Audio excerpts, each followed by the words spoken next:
Мына Ак-Ордого кире бериште жана Глобус деген магазиндин алдында мындай балыктарды сатып атат. Абайлаңыздар. Буларды ким текшерет? Карагылачы кандай курттап кеткен. Мына баштын ичи живой курттар.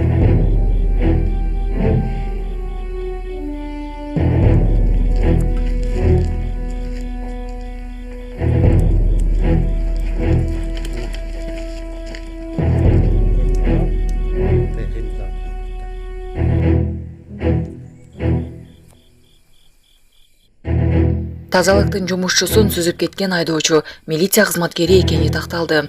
Бишкекте тазалык ишканасынын кызматкерин сүзүп, кырсык болгон жерден качып кеткен айдоочу милиция кызматкери экени такталды.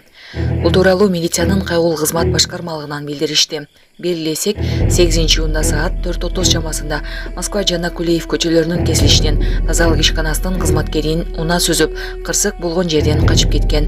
Жумушчу оор жаракат алып ооруканага түшкөн. Окуядан кийин тергөөгө чейинки текшерүү башталып, перехват планы жарыяланган эле. Кийинчерээк айдоочунун аты жөнү такталган. Ал эмгек өргөдө жүргөн милиция кызматкери 1992-жылы туулган жаран экени белгилүү болду. Унаасы айып короого киргизилди. Кактус медиа сайтына өздүк булактар кылмышка шектүү Бишкектин Ленин райондук ички иштер башкармалыгынын тергөөчүсү экенин, Урматтуу Москва шаарындагы мекендештер, Умбем клиникасы төмөнкү кызматтарды сунуштайбыз. Педиатр, гинекология, стоматология, неврология, хирургия, кардиология, лор, УЗИ жана башка. Андан тышкары массаж жана бардык лабораториялык анализдер. Толук маалымат +7 925 103 22 77. Биздин дарек Москва шаары, метро Нахимовский проспект, Сивашская 7, корпус 2. Сиздин ден соолугуңуз биздин камкордук. Бишкекте 21 жаштагы кыз долларлаган акча урдоого шектелип кырмалды. Бул тууралуу Сверлов райондук ички иштер башкармалыгынан билдирди. Маалыматка ылайык, 8-июнда милицияга жаран арыз менен кайрылган. Ал ошол эле күнү саат 16:00 чамасында базарлардын биринен $6,100 жана 150 000 сом салынган капчыгын уурдатканын айткан.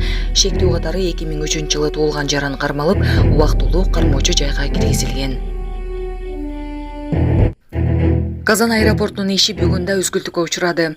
Орусиянын Татарстан Республикасынын Борбор каласы Казандагы аэропорттун иши бүгүн 10-июнда да үзгүлтүккө учурады. 3 саат бою учактар кабыл алынбай, учурулбай, Нижнекамск жана Самара шаарларындагы аэродромдорго жөнөтүлүп жатты.